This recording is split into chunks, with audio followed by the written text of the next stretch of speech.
Hey friends, my name is Miss Brooke. And I'm Miss Cotton. And today we're going to do a read aloud of Last Stop on Market Street.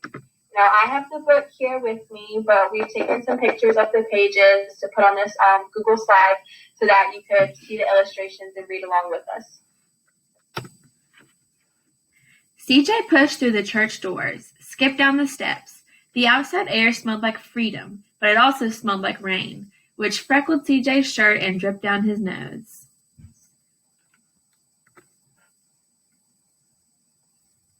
He ducked under his Nana's umbrella, saying, "How come we gotta wait for the bus in all this wet?" "Trees get thirsty too," his Nana told him. "Don't you see that big one drinking through a straw?" CJ looked for a long time, but never saw a straw. "So what do you guys think that the straw is that Nana's referring to? Take a good look at the illustration and see if you can figure it out."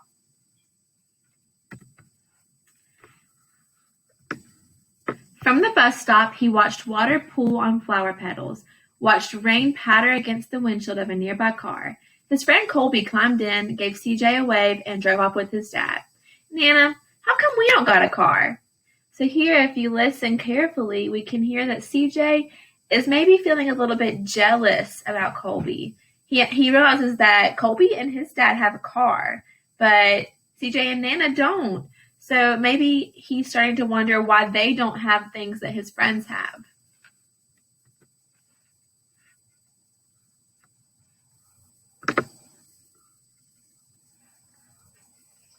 "Boy, what do we need a car for? We got a bus that breathes fire, and old Mr. Dennis, who always has a trick for you." The bus creaked to a stop in front of them. It sighed and sagged, and the doors swung open. So if you look here, Nana is saying, "Why would we need a car? We have a bus that is perfectly good for us to use. We appreciate the bus and we enjoy riding on it. So we really don't need a car." So she's just kind of telling CJ to be thankful for what they do have. "What's that I see?" Mr. Dennis asked. He pulled a coin from behind CJ's ear, placed it in his palm. Nana laughed her deep laugh and pushed CJ along. They sat right up front. The man across the way was tuning a guitar. An old woman with curlers had butterflies in a jar. Nana gave everyone a great big smile and a good afternoon. She made sure CJ did the same. So here we can see Nana and CJ getting on the bus. And if you take a look, you can see all the different kinds of people that are on the bus and what they're doing on the bus. So just take a second and look at the illustrations and think of some things that you notice about the illustrations. The bus lurched forward and stopped. Nana hummed as she knit. "How come we always gotta go here after church?" CJ said. "Miguel and Colby never have to go nowhere." "I feel sorry for those boys," she told him. "They'll never get a chance to meet Bobo or the Sunglass Man. And I hear Trixie got herself a brand new hat."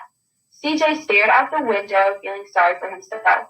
He watched cars zip by on either side, watched a group of boys hop curbs on bikes. So CJ's asking, how come we always gotta go here after church? Where do you guys think that they're going on the bus?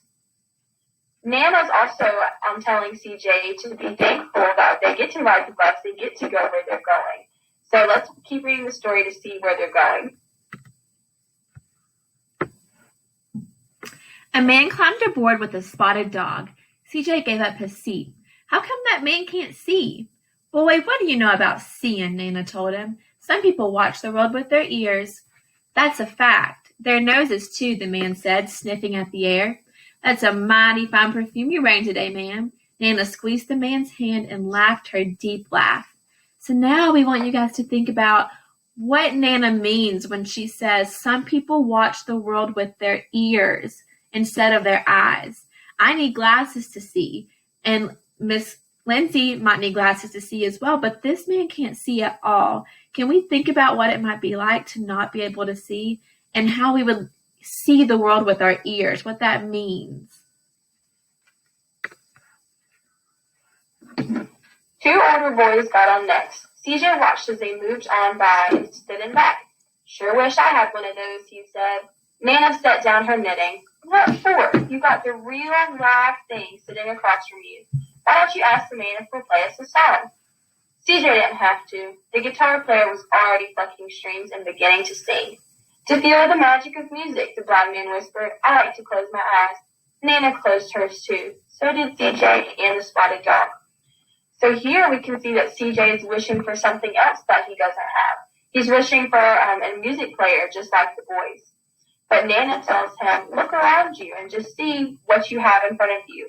You have this man willing to play guitar for you. And so we're going to close our eyes and just listen and take it all in. And in the darkness, the rhythm lifted CJ out of the bus, out of the busy city. He saw sunset colors swirling over crashing waves, saw a family of hawks slicing through the sky, saw an old woman's butterflies dancing free in the light of the moon. CJ's chest grew full, and he was lost in the sound, and the sound gave him the feeling of magic. So here we see that CJ is imagining a beautiful world around him. He's closing his eyes and listening to the music and just using his imagination to set him free. So do you think that maybe CJ is seeing a different picture than the two boys that had their headphones in? Maybe he's seeing more of the world around him, even with his eyes closed, than the two boys with the headphones are. So just think about that. The song ended and CJ opened his eyes. Everyone on the bus clapped, even the boys in back. Nana glanced at the coin in CJ's palm. CJ dropped it in the man's hat. Last stop on Market Street, Mr. Dennis called.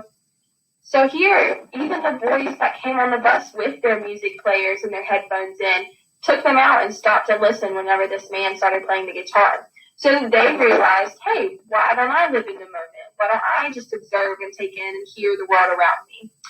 And then this is the last stop on Market Street. So I feel like we might be getting close to our destination. Sorry. CJ looked around as he stepped off the bus.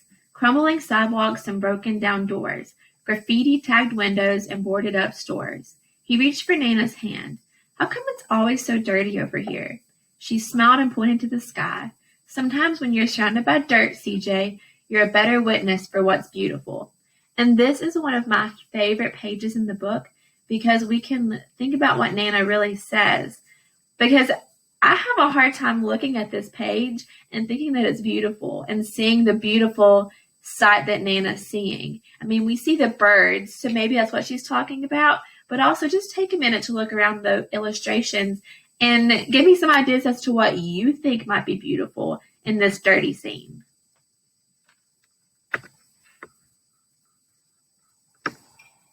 CJ saw the perfect rainbow arching over their soup kitchen. He wondered how his Nana always found beautiful where he never even thought to look. He looked all around him again, at the bus rounding the corner out of sight, and the broken street lamp still lit up bright, and the stray cat shadows moving across the wall. So now look at this picture and how it compared to the picture that we just looked at. This is a zoomed out version of the town that they're in, and you can see this bright, big, beautiful rainbow over the sky. So maybe Nana saw that before CJ did, but maybe Nana was also talking about how beautiful the architecture of the buildings were, how the pattern of the brick is unique, how the graffiti is beautiful and artistic, and someone took the time to make that. So just keep thinking about different ways that this scene is beautiful. When he spotted their familiar faces in the window, he said, "I'm glad we came." So they're finally at their destination, but it looks like they might be waiting outside. And I know that it said they were going to their soup kitchen. So if we look at this picture, we can see that they're waiting in a line for something. So what do we think that might be?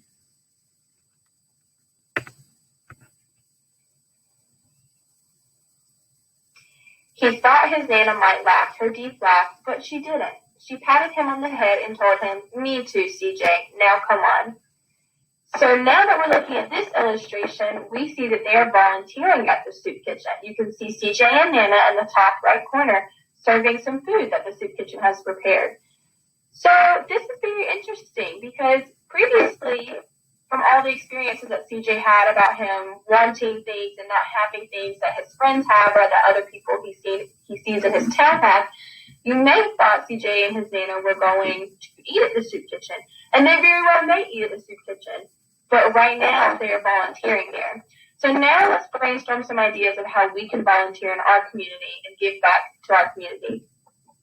So what we're going to do next is everybody's going to create a storyboard about a time when you volunteered or a time when you just did something kind for someone else.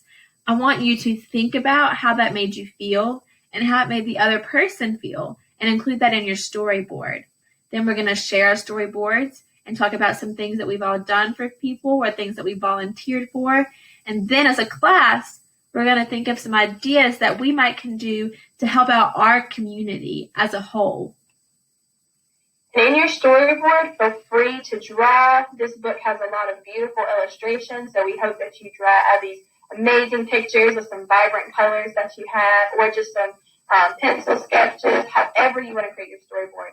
Feel free to include some text, some words that remind you of what's going on, or just some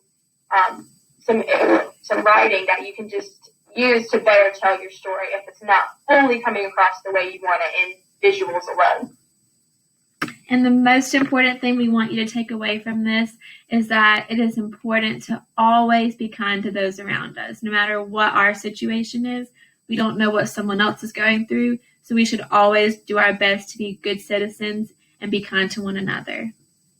And another message that is a huge takeaway from this book is that be thankful for what you have. Be thankful for what you have in your community, what you have at home, different things. It's okay to want different things like CJ did throughout the book, but we also just have to take a minute to kind of come back to our world and just be thankful for what we have.